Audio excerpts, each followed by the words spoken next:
I know it's been a busy week, and I'd be remiss if I didn't ask about your journey to space. Welcome back to Wednesdays with Wilfred. This week, we're out of this world with Professor Emeritus Dr. Judith Anderson, the two-time University of Manitoba alumna with hundreds of publications, and is getting ready to embark on her journey to outer space. Thank you so much for joining us today, Dr. Anderson. Before we get into you going to outer space, the first question is, how did you get your science bug or love or passion for science? I think I must have been brought up with it. We always were encouraged to ask questions at home, and I remember looking at plants and taking apart chicken that was on the plate in front of me, and loving looking at fish and then seeing fillets and wondering about bones and all that sort of stuff. So it was really right from the start. We had a little telescope, so we looked up and we looked down and we looked in the mud puddles and all that sort of stuff. In a field that has been typically dominated by men over the years, was it difficult to transition into science or to find so much success that you had found? Well, first of all, it's hard to know whether I would define myself as successful. I know there's a lot of people who are what I would consider more successful, but thank you for thinking it was somewhat useful, at least. I did find it somewhat intimidating, I must say. I've learned to try not to feel that way, but it's taken a fair effort. And finding colleagues who have similar concerns, not always women, but often. I remember even when I was an undergrad, there were a few things that I was excluded from because I was a woman. I applied for some job one summer at the forestry branch of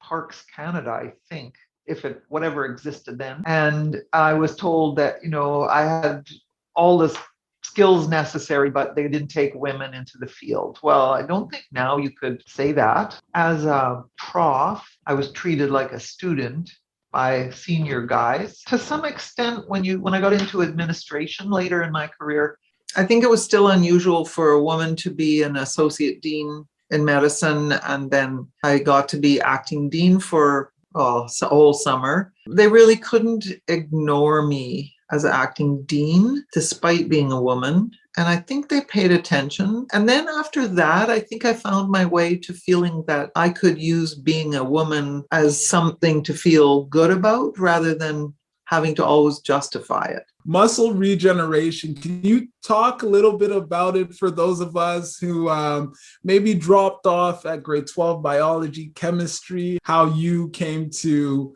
build some of these patents and research documents? Early on in my research career, when I started my postdoc, I started to do studies on muscle, skeletal muscles, the part that makes you move, walk, talk, blink your eyes voluntarily. So a muscle cell can be very big, and it goes from, say, in your arm, one tendon to another tendon at the end of the muscle. It might not go that whole distance because it depends on the way the muscle cells are arranged in different patterns. Now, those cells, those nuclei can't divide. If you want to make more muscle a lot or repair muscle, you need to have a kind of stem cell, and it's called the satellite cell in muscle. And those are the only muscle cells that can divide in a muscle. But normally they're not dividing in adults. They might respond to a little injury, but they're fairly quiet unless you're working out all the time and things like that. And I was always interested in what started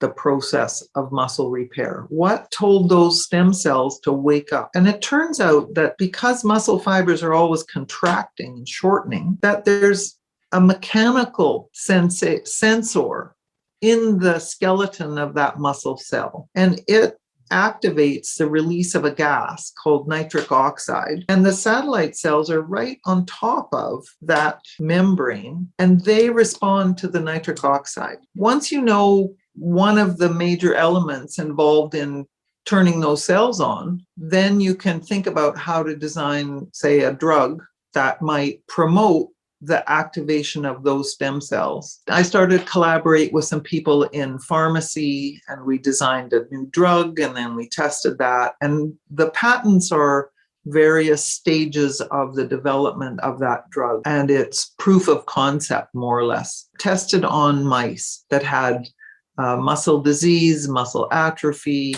various other conditions. I know it's been a busy week, and I'd be remiss if I didn't ask about your journey to space. Can you talk about a little bit how that came about and what excites you most? I know you said you had a telescope at home when you were younger, and now you have a real opportunity to go out of space. I have always been interested in space, what's out there, what things look like, how you can find out about them. Also in what it would feel like to look at the Earth, see the curvature of the Earth, see the geography laid out below, the different colors, the black of the sky above. We are also amateur astronomers.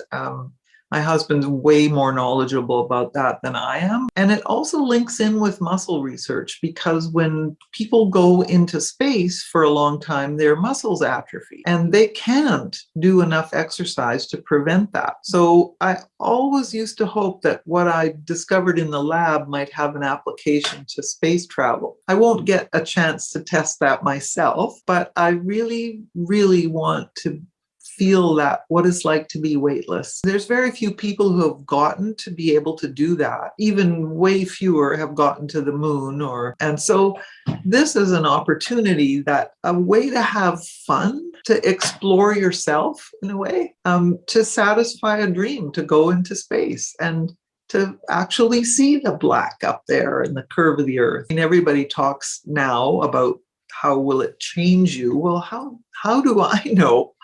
You'll have to come back in a few years. In preparation for talking to you, I was looking at what Captain Hatfield was talking about, and he said movies don't depict how fun it truly is to actually go to outer space. And I found that extremely profound, because what it really is a culmination of all the work that you've done. I'm sure because you've built that foundation for the muscle dystrophy, I am positive that application will come. And if not, maybe the University of Manitoba or your alumni relations team is the one knocking at NASA or Virgin or SpaceX or whoever is going Whoever. Hey, take a look at this. You're missing a huge opportunity. On behalf of the entire alumni relations team, the University of Manitoba, Dr. Judy, thank you so much for taking the time to speak to me and sharing all your knowledge. As soon as you lift off, be sure we'll be there cheering you on.